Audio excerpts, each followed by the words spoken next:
मैं सुरेंद्र सिंह चारण, आचार्य राजकीय महाविद्यालय धौलपुर। आज हम टॉपिक देख रहे हैं समांतर माध्य।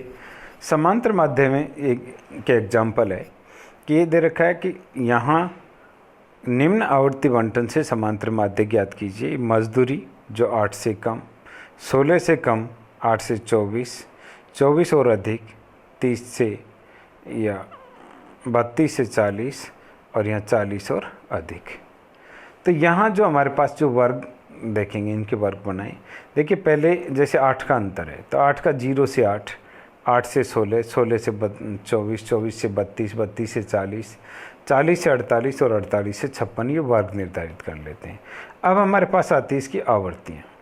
देखिए जो आवर्तियाँ निर्धारित करनी है हमें, अब क्या करेंगे 8 से कम, तो इसका मतलब 0 से 8 जो आवर्तियाँ उसका योग है 5, यहाँ 5 लिखा हुआ है आवर्ती। ठीक है, अब इसके बाद 16 से कम, तो 16 से कम जो आवर्ती है उसका टोटल योग है 12। तो यानी 0 से 16 का जो योग है, 0 से 16 ये आवर्ती का योग है 12। तब यहाँ 0 से 8 तक का हमें पहले कितना पता है कि 5 है, तो बच गया कितना 7। अब ये 7 कितना हो जाएगा, ये 8 से और 16 तक की आवर्ती का, तो यहाँ 8 से 16 तक की आवर्ती का योग कितना हो गया, बच गया 7 बच गया।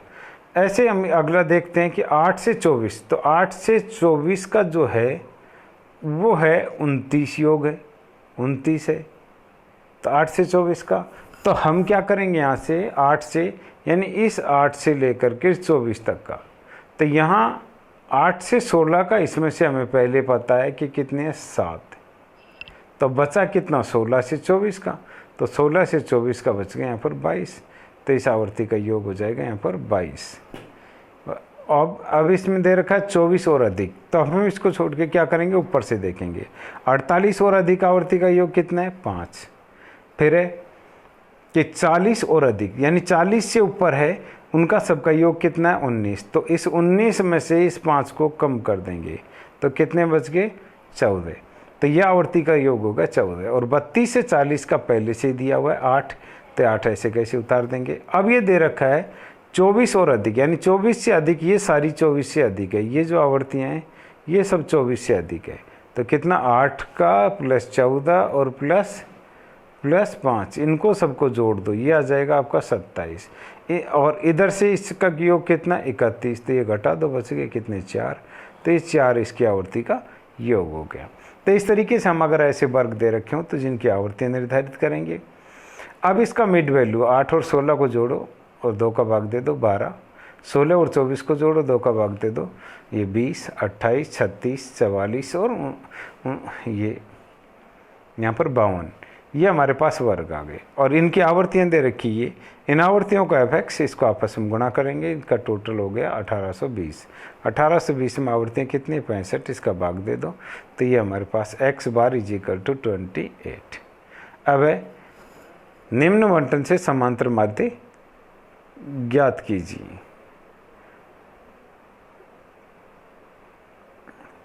यहाँ समांतर माध्य आवर्तियाँ दे रखी, F1 गायब है और F2 दोनों अज्ञात है यहाँ पर। तो यहाँ जो मान दे रखा है,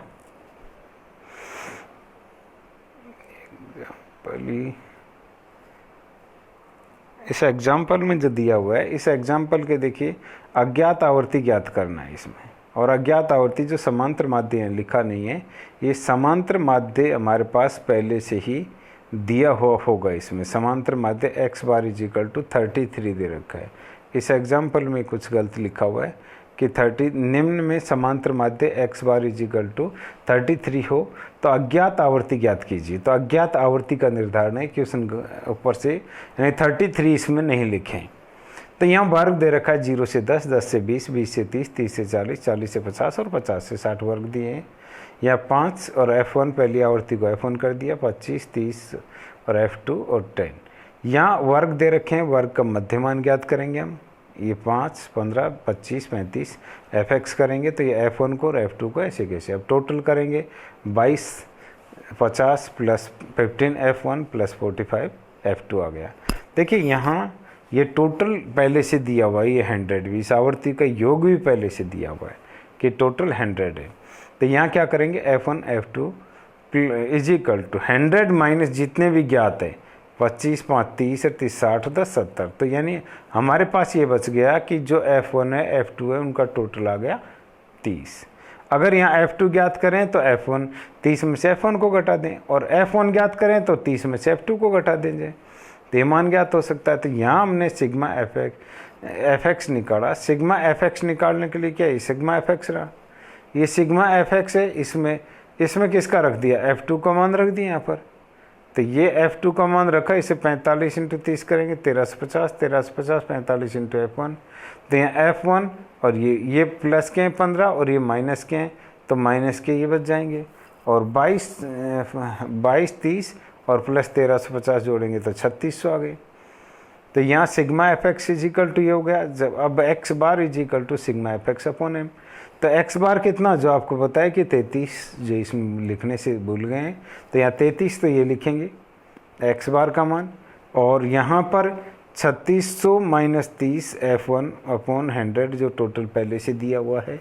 अब इसको तिरछा गुणा करेंगे तो 100 से 3300 बन जाएंगे, और इधर 3600 माइनस 30F, 30F को इधर ले जाओ और इस 3300 को इधर ले जाओ, बचा कितना 300, 300 में इस 30 का भाग दो तो 10, यानी F1 का मान आ गया 10।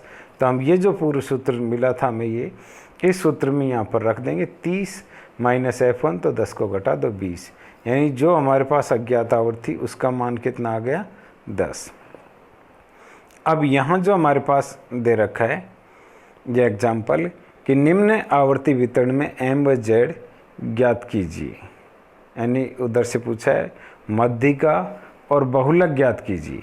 अभी माइनस में दे रखे हैं, माइनस में टेम्परेचर जो तापक्रम दे रखा है, माइनस में 30 से -40 से -30, -30 से -20, -20 से -10, -10 से 0, ऐसे 10 से 20, 20 से 30, 0 से 10, 10 से 20 और 20 से 30 ये दे रखा है टेम्परेचर। इधर इसकी आवर्तियाँ दी हुई है ये।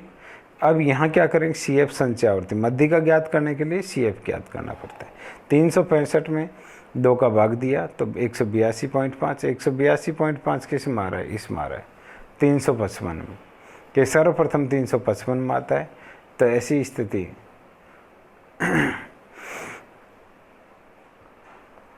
ठीक है, तो यहाँ 355 में, तो यहाँ वर्ग कौन सा हो गया हमारा 10 से 20 वाला, तो 10 से 20 वर्ग हो गया। इसकी निम्न सीमा होगी 10, ये निम्न सीमा रखती, वर्ग अंतराल 10 का है, 10 का।